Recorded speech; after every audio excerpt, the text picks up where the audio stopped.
Swing trading के लिए सबसे अच्छा इंडिकेटर। नमस्कार दोस्तों, आपका स्वागत है हमारे चैनल पर। आज हम बात करेंगे स्विंग ट्रेडिंग के लिए सबसे अच्छे इंडिकेटर के बारे में। इंडिकेटर्स बेसिकली चार्ट्स पे ऐसे सिग्नल्स होते हैं जो हमें मार्केट के ट्रेंड्स को समझने में मदद करते हैं, यानी कि हमें बताते हैं कि कब खरीदना है और कब बेचना है। अगर आप स्विंग ट्रेडिंग में रुचि रखते हैं तो इस वीडियो को अंत तक देखें। Let's go. सबसे पहले बात करते हैं मूविंग एवरेज MA की। टेक्निकल एनालिसिस में MA एक बहुत ही बेसिक और इंपॉर्टेंट इंडिकेटर है जो कि हमें किसी स्टॉक के प्राइस का एवरेज निकाल कर देता है। MA दो तरह के होते हैं, सिंपल मूविंग एवरेज SMA और exponential moving average EMA। SMA में हम पिछले कुछ दिनों के क्लोजिंग प्राइसेस का एवरेज निकालते हैं।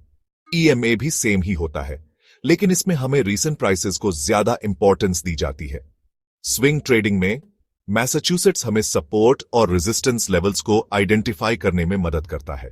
जब प्राइस अपने MA से नीचे होता है तो वो एक बेरिश सिग्नल होता है, और जब प्राइस अपने MA से ऊपर होता है तो वो एक बुलिश सिग्नल होता है। MA को यूज करने का एक और तरीका है क्रॉस ओवर्स को देखना।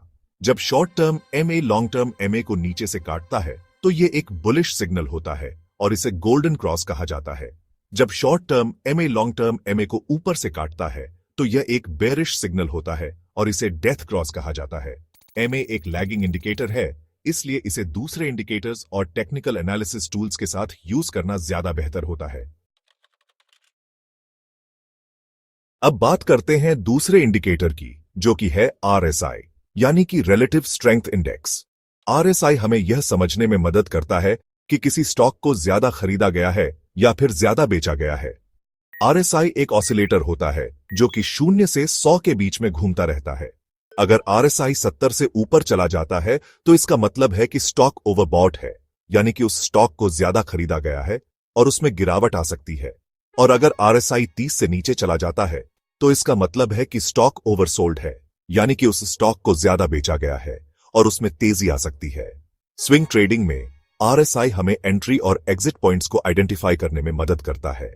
जब RSI ओवरसोल्ड जोन में होता है और फिर ऊपर की तरफ जाता है तो यह एक बाइंग अपॉर्चुनिटी हो सकती है, और जब RSI ओवरबॉट जोन में होता है और फिर नीचे की तरफ आता है तो यह एक सेलिंग अपॉर्चुनिटी हो सकती है।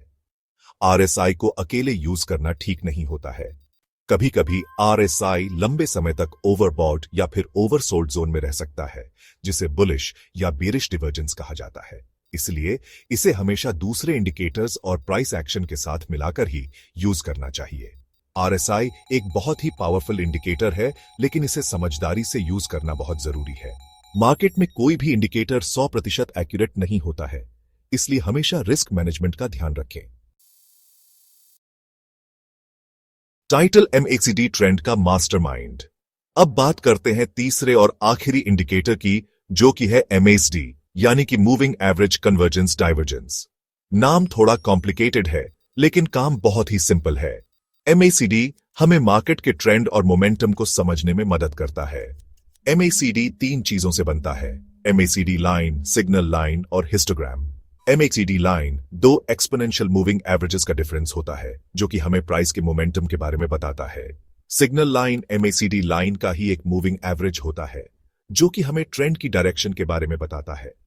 और हिस्टोग्राम हमें MACD लाइन और सिग्नल लाइन के बीच के डिफरेंस को दिखाता है, जो कि हमें मोमेंटम की स्ट्रेंथ के बारे में बताता है।